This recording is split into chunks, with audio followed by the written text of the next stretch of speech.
The Wager Talk You Pick special is live, giving you the option to pick the league of your choice and get 30 days of picks for only $99. 30 days of the NFL for $99, done. Just want NBA and NHL for the next month? You can do that for only $99 each. That's right, $99 gets you every release from the league of your choice from your favorite handicapper, including 5% best bets for 30 days. No coupon code is required, and 30-day sports passes will go back to regular price Sunday at midnight. So lock in as many sports and handicappers for only $99 before time runs out.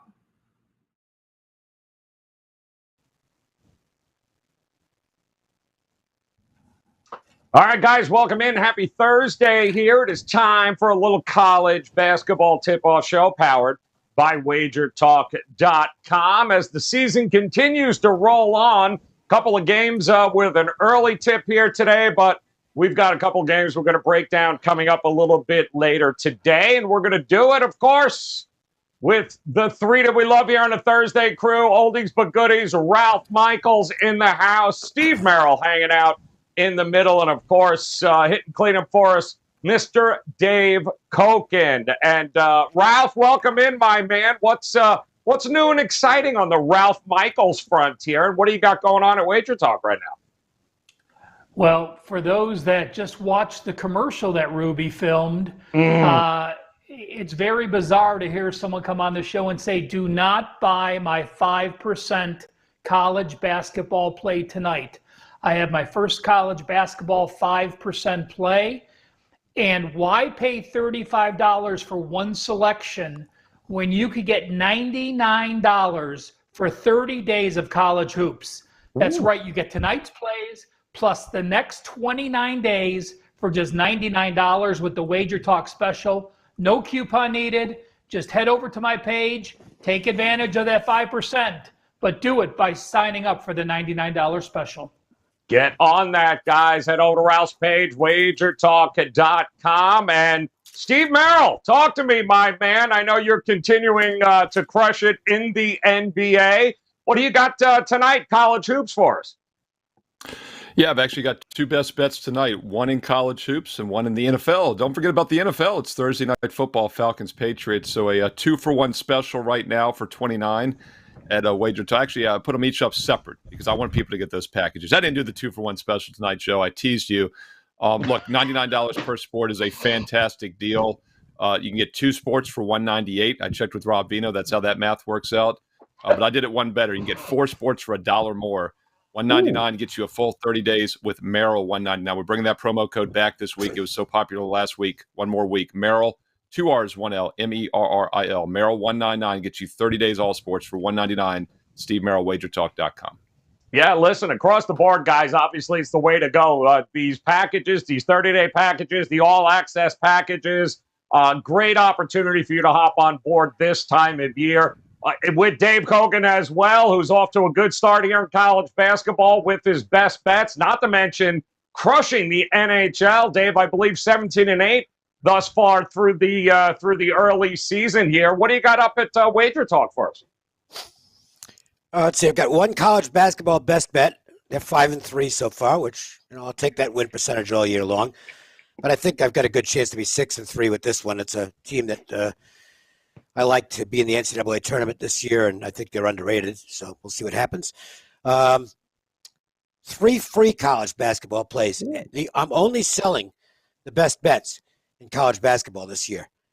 Everything else is free. So if you go to my homepage, there's 3 other games that I like. The smaller plays, they're 2% plays, but obviously I bet them. And those are all on the house. NHL, I got 1 play tonight. College football, I've got 4 selections for the weekend, including a free play. I haven't posted my NFL yet. The NFL's been really hot the last 2 weeks, so hoping to keep that going. And that's about it. And one of the games we're going to talk about today on this show is one of the games I played tonight in college basketball. All right, good stuff there, guys. And again, those packages are available. No coupons needed. If you head on over to Ralph's page, Steve's page, of course, Dave Koken's page, guys, those 30-day packages up, locked, and loaded. And we're going to start here with a little Thursday night action in college basketball with an in-state rivalry. Ohio State taking on Xavier in this one. Ohio State opened up 1.5. I'm seeing 2.5s across the board. I do see the totals come down. Looks like 135, 135 and a half. And Ralph, it started off a little shaky for Ohio State. Akron put a scare into them, but they got back on track with Bowling Green. Neither can compare to what they're going to see here with Xavier. So what do you think of Ohio State thus far? Yeah, both teams started off identical. Ohio State beating Akron 67-66 and Xavier beating Niagara 63-60.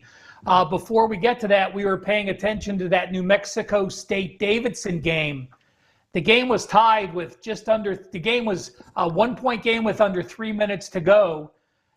New Mexico State finishes on a 10-0 run. Oof. Davidson doesn't score the last 2 minutes and 56 seconds.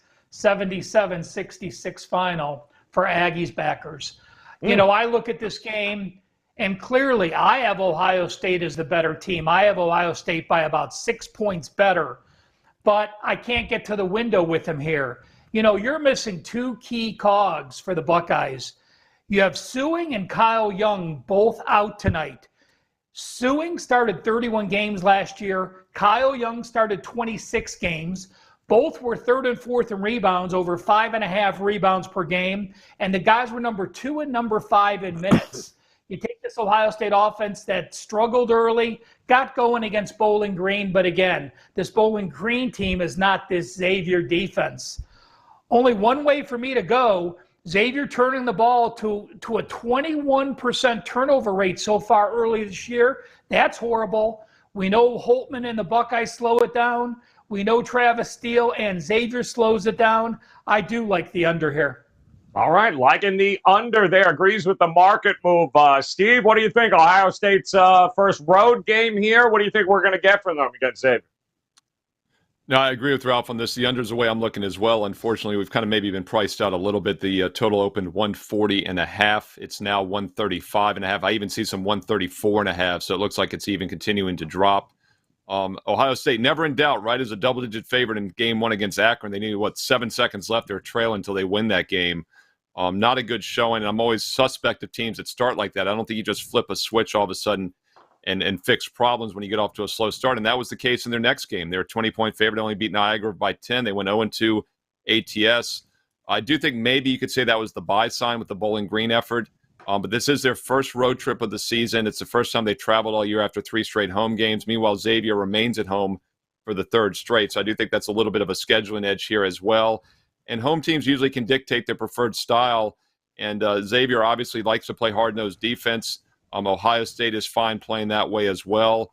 And like Ralph said, Xavier is not shooting the ball well. 39% shooting the first 2 games, 25% from three-point range. And those are against 2 weaker opponents than tonight. So I don't think you just fix your shooting problems in the first week and a half of the season. Under would be the way I'd play this, under the 135.5. Dave, they got it was an interesting year last year for Xavier. Started out good. They got a bunch of COVID issues there. Didn't end very well, but that extra year of eligibility gives them a couple of key players back for one more year. What do you think of them? Yeah, and they look, the addition of Jerome Hunter is going to help them inside, coming over from Indiana. The Big East is really good this year. I think this conference is going to make a lot of noise. Saw St. John's with an impressive performance last night against Indiana. They just missed in that game.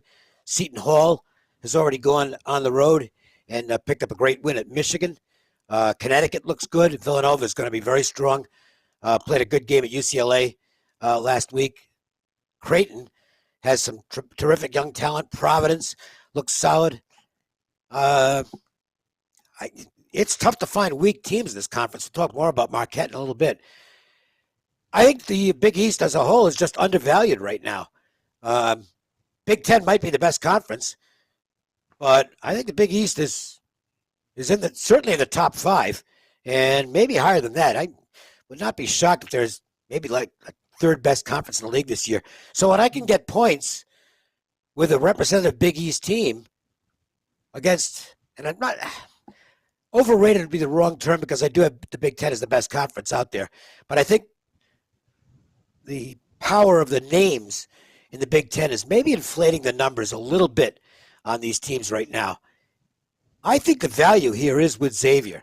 I expect this to be a really close game, reflected in the line, but I think Xavier's got a really good chance to win. I would lean to the Musketeers plus the points in this one. All right, leaning towards Xavier in this one. Ohio State, guys, should be a good one in that matchup here. We're going to move on to another, and Dave mentioned them, the Marquette Golden Eagles here taking on Ole Miss. They'll be in Charleston, South Carolina for this one in the Charleston Classic, and Shaka Smart, huh? What do you think there, Steve Merrill? Comes in, their first 3-0 start since 2011 here for Marquette. How do you think they're going to match up against Ole Miss? Yeah, we actually talked about Marquette when I was last on Monday here on this show, and they were taking on Illinois. And I mentioned, I wasn't playing that game, but I wanted nothing to do with Marquette with the new coach, Shaka Smart, who, by the way, I think could be a little bit of an overrated coach. We'll go over his history again. He made his claim to fame.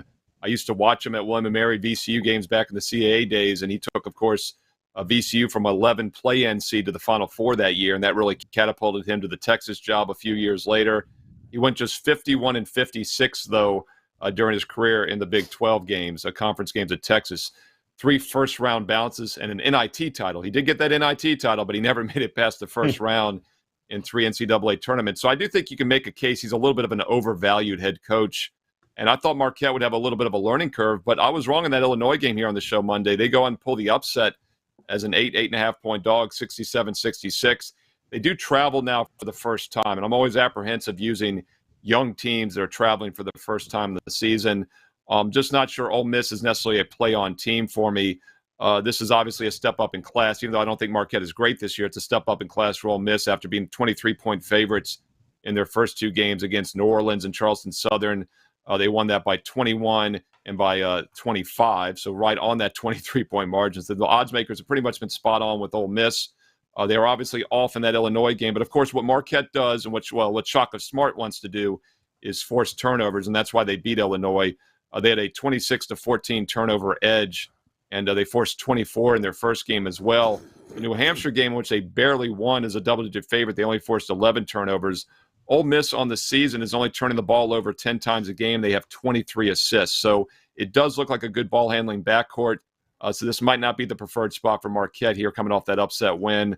I would lead Ole Miss here. I still think Marquette a little bit of an overrated team early in the season.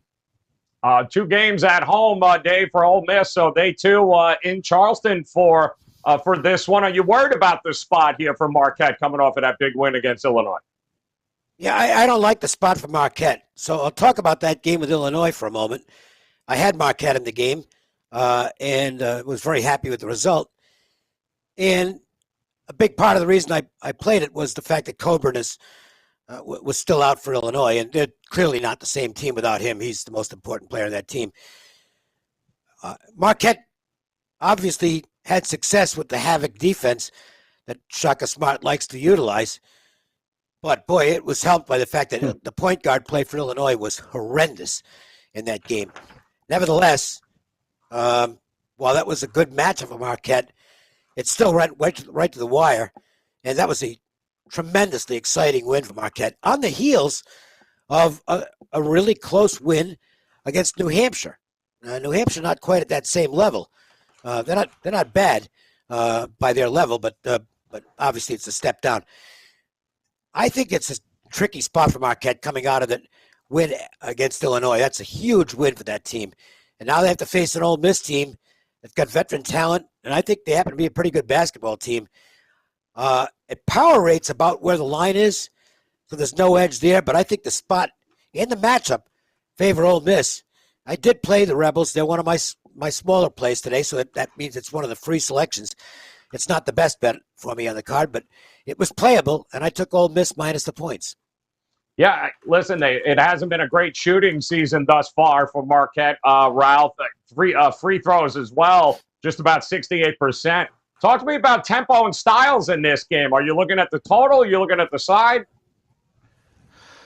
Well, we have Shaka Smart. So what does that mean? It means Marquette's going to shoot the ball as quick as anyone. And when they're on defense, teams take as long as anyone to try to get through the havoc defense that Dave talked about. Dave did mention the point guard play on Illinois was pathetic. We'll see how Rodriguez handles it for Ole Miss. Rodriguez, 6'6". He started every game for Ole Miss last year, but he started it as a small forward. He's now going to move over, and he is the point guard, and we'll see how he does handle this. I looked at the under in this game, and I looked at what Marquette did. We talked about what they did with their havoc defense against Illinois.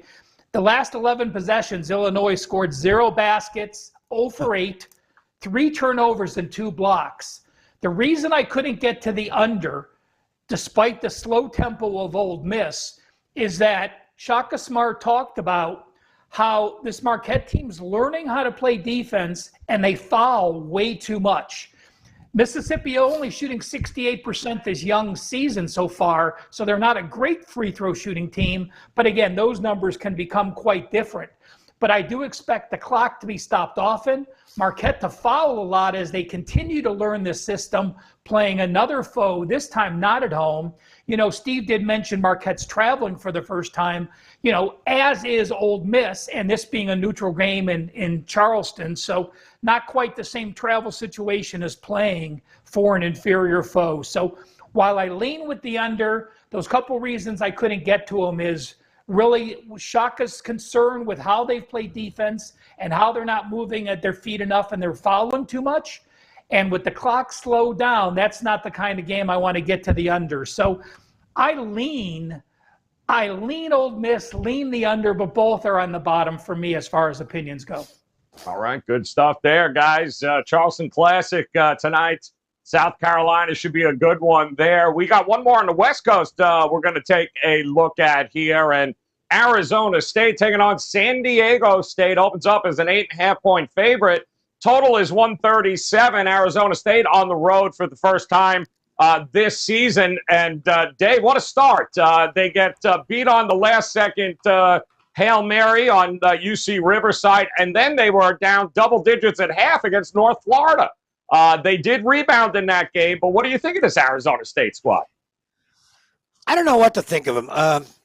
They had chemistry issues last year, and we'll see if they've been eradicated this year, but they're not off to a scintillating start. I mean, they beat Portland, which means nothing because Portland can't play. Riverside's better than people think, but, Arizona State's still supposed to beat them at home. North Florida certainly would be not an impressive win, let's put it that way. And now they've got to go to San Diego State. VAS is not the easiest place to play. Common opponent already, San Diego State. I think the final score was a bit misleading. It wasn't exactly a blowout, but they did beat Riverside by 13, same team Arizona State lost to, and lost at BYU. Now, they did not play well in that game. In fact, neither team played well in that game. I was surprised at how well BYU played against Oregon. They actually killed Oregon on Tuesday. That was an impressive Cougars performance. But they weren't good last week. But look, San Diego's funny. San Diego State in football, we know they play really good defense, but their offense is spotty. It might be the same with the basketball team. I mean, their shooting so far from outside has been absolutely pathetic. And even though I have some real, I guess the word is doubts about Arizona State, I don't know that I can lay this kind of a number with the Aztecs. I think it's a little too steep for a team that right now isn't shooting the basketball at all. And they're a pretty big favorite here. It's not a game I'm going to bet. I don't really feel like I have a handle on either one of these two teams yet. I think San Diego State is going to be better than Arizona State, but I'm not sure they're that much better than them right now. So I'll call it a lean on the Sun Devils, but there's no chance I'm going to bet this game. Ralph, I don't know if you heard, is Bagley a go? Is he still questionable for Arizona State? He looked like he had that knee injury there against North Florida. That's a big part of what they do here. How are you looking at it tonight? Yeah, I went to read the papers. There was nothing definitive that I read this morning. I'm going to echo Dave's sentiments exactly. San Diego State's the better team. I would love to fade Arizona State.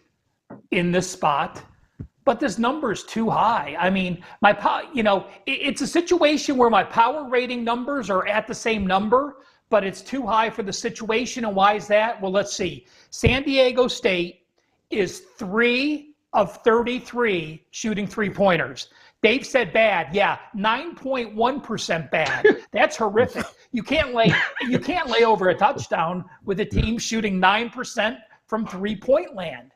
And this Arizona State team, yes, they lost Remy Martin, but they were a train wreck. They were number 23 in Ken Palm's opening ratings. They finished number 112, a drop of 79 spots. It just shows you how much they fell off.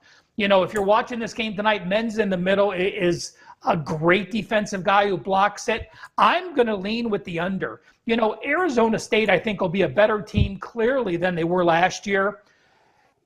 You worry about, losing Remy Martin to Kansas as a point guard, and you're playing this tough defense. But I'll tell you what, I've watched Marion Jackson plenty for Toledo. He was the MAC Player of the Year. He was a 4-year starter. He's now a 5th-year transfer for Arizona State. You also have Luther Muhammad on the team for Arizona State. He started 28 games for Ohio State 2 years ago, sat out last year as a transfer. So they've got guys that can handle the defensive presence here. I agree with Dave. I lead Arizona State. I lean with the under. Muhammad also listed as questionable tonight with Bagley for Arizona State, so keep an eye on that. And Steve, it was funny. San Diego State's head coach said, "Listen, this is going to be a much faster pace than the first couple of games we played." He said, "We're practicing all week, anticipating they're going to be running all over the place." Arizona State. What do you think we're going to get from them tonight? Well, it's a weird thing to say, though, because I honestly believe it's easier to slow down a fast team than to speed up a slow team. So San Diego State should, especially at home. I also think home court helps dictate tempo. They should be able to slow this down if they want to. So we'll see how that plays out. I think they will. And another reason the under makes sense is that both teams are terrible from the free throw line. Arizona State's hitting 60% on the season on 13 attempts a game. San Diego State gets there a lot, 24 times a game. They're making 56% of their free throws. That's just terrible. So that also helps you as an under player, and that's one of the reasons I do think this total has dropped from as high as 138, 137, 138 open down to 133 here. So I would lean towards the under. I think San Diego State will actually slow them down. If they don't, they still can't make free throws. They still don't shoot well. And it's hard to trust Arizona State as well. They're 0-3 against the spread. Hurley continues to remain overrated, in my opinion, there until we see something. Losing outright, of course, to Riverside, as we talked about, as an 8-point favorite. So not exactly two teams I'm looking to back. I think under is probably the best way to play it. All right, looking at the under in that one, and it is time for us to take a look and see with the games on the board here today if there's one that these guys like a little bit more than the others. And Ralph, I'll come back to you to start us off here. Is there a game on the card you might be leaning towards a little more? Well, Joe, I've got disappointing news for our viewers.